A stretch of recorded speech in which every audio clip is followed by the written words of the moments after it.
Magandang araw mga bayang karerista. Nandito na naman po si Rematista na magbibigay sa inyo ng karera tips and analysis ngayong araw ng Biyernes, November 15, 2024. Meron tayong 7 karera ngayong araw na to. Meron nga pala akong pag-giveaway ng 100 Gcash at 5 ang pwedeng manalo pag na-reach na natin ng 1,000 subscribers. Paalala ko lamang po, para lamang po ito sa mga subscribers ko. Kaya kung hindi ka pa nakasubscribe, ay mag-subscribe ka na. At i-hit mo na rin ang notification bell para updated ka lagi sa mga bagong ilalabas kong video. Mag-subscribe na kayo, baka sakaling manalo ka sa ating pag-giveaway. So balik tayo sa karera tips, analysis, at simulan na natin. Race 1, simula ng winner take all event. Isang 2-year-old and above maiden race. Ito solo na lang po rito. Itong numero 2 si Star of the Show, nasasara ni RC Baldonido. Baka makagraduate na to rito. Last run nito meron tong 129.8 sa 1400 noong October 2 pa. Nasigunda to dun kay Modern Legacy. Isang diremating kabayo, pero kung experience pag-uusapan, lamang na tong kabayo na to dahil napag-iwanan na rin ng mga kasabay niya. Dito baka makaraos na to si kabayo, kaya sosolohin ko na to. Numero 2, Star of the Show.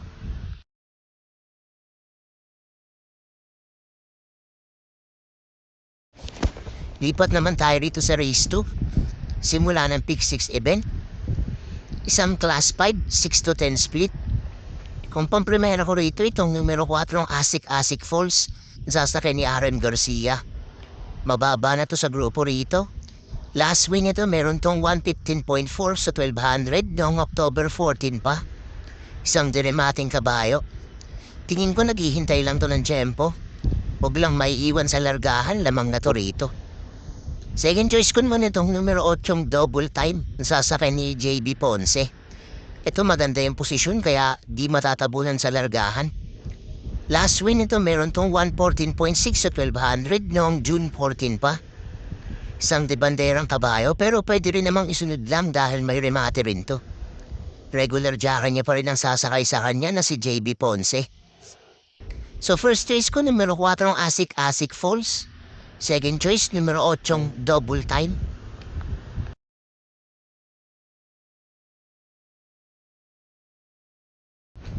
Dito na tayo sa race 3. Simula ng pick 5 event.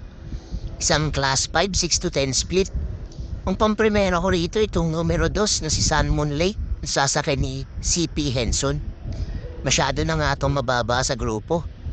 Last win nito meron tong 129 flat sa 1400 noong August 21 pa. Medyo gumaan na ang mga kalaban niya rito kaya tingin ko magiging outstanding to rito. Pabor pa sa kanya yung distansya dahil maikli lang at kayang-kaya nitong tumapos ng karera.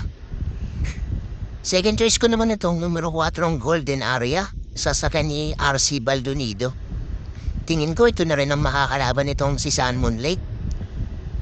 Last run nito meron tong 115.6 sa 1200 nitong November 8 lang. Nasigunda to dun kay Professor Jones. Isang debanderang kabayo, kaya tingin ko ito ang magbibigay ng pressure kay Sun Moon Lake sa harapan. Pati bahay na lang silang dalawa rito. So first choice ko numero 2, Sun Moon Lake. Second choice numero 4, Golden Area.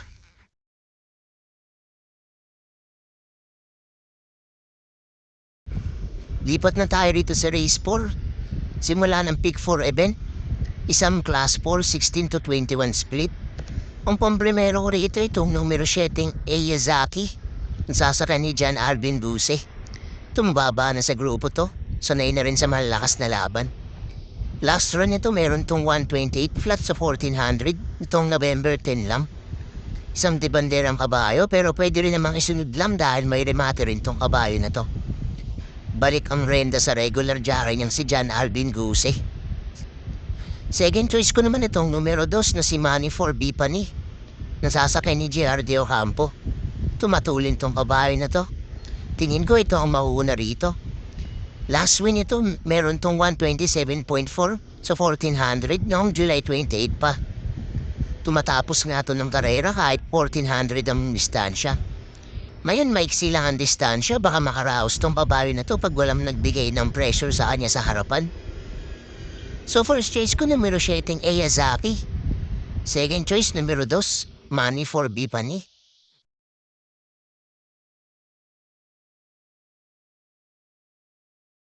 Dito naman tayo sa race 5. Huling extra double para sa araw ng Biyernes. Isang class 5 split placers. Ang pampiremera ko rito itong numero 8 Mr. Aldrich. Nasasakay ni Albert Serios. Tingin ko lamang na lamang ito rito dahil sobrang gaan na ng mga kalaban kumpara sa mga nakakalaban niya nakaraan. Last win ito noong July 12 pa. Meron tong 116.4 sa 1200. Isang diremating kabayo at regular jockey niya pa rin ang sasakay sa kanya na si Albert Serios. Maganda na yung posisyon niya kaya hindi na matatabunan to sa largahan. Second choice ko naman itong numero 5 Golden 8 na sasakay ni Kelvin Abobo. Ito tingin ko naghihintay lang to ng tiyempo. Last run nito meron tong 116.8 sa 1200 nitong November 8 lang. Nasigunda to dun kay Sneaky Eyes. Isang diremating kabayo at regular jockey niya pa rin ang sasakay sa kanya na si Kelvin Abobo. Baka makadehado pa to rito. So first choice ko numero 8 Mr. Aldrich. Second choice numero 5 Golden 8. Lipat na tayo rito sa race 6. Huling daily double para sa araw ng Biyernes. Isang class 5 11 to 15 split. Ang pamprimero ko rito itong numero 5 Raga Muffin na sasakay ni DJ Bigalieta. Palabang tong kabayo na to dati. Matagal lang napahinga. Last win ito meron tong 128.4 sa 1400 noong January 7 pa. Isang debanderang kabayo pero pwede rin namang isunod lang dahil may remate rin to. Regular jockey niya to dati si Jari Pati Dilema. Mayon susubukang sakyan ni BJ Bigalieta. Huwag lang matatabunan sa largahan baka makadehado pa to rito. Second choice ko naman itong numero 6 na si Polite Bell na sasakyan ni JB Hernandez. Medyo nabitin lang to nakaraang takbo niya. Last run nito meron tong 113.4 sa 1200 nitong November 6 lang. Natersera to dun kay Metal Strength at Buhayang Bato. Isang diremating kabayo at gamay rin to ng regular jockey niyang si JB Hernandez.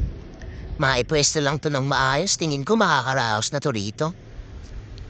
So first choice ko numero 5 Raga Muffin. Second choice numero 6 Polite Bell.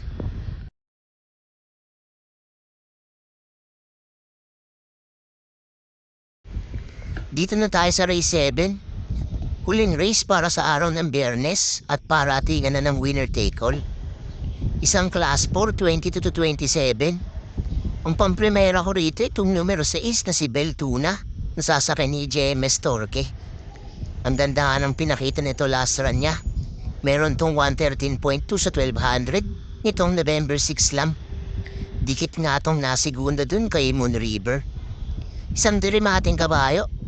Naiwan pa nga to sa aparato nung last run niya pero mukhang malakas talaga rumemate tong kabayo na to.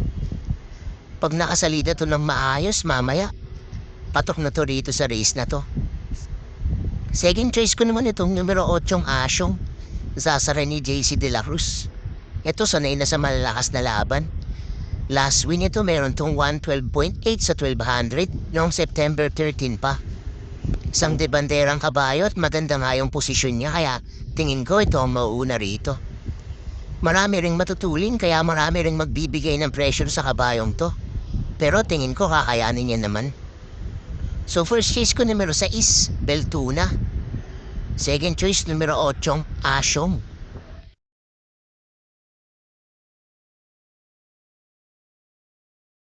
So doon nagtatapos ang ating karera tips and analysis para sa araw ng Biyernes. Maraming salamat sa mga nanood at sana'y magsitama tayong lahat. God bless sa inyo mga bayang karerista. Don't forget to like, comment, and subscribe for more karera tips.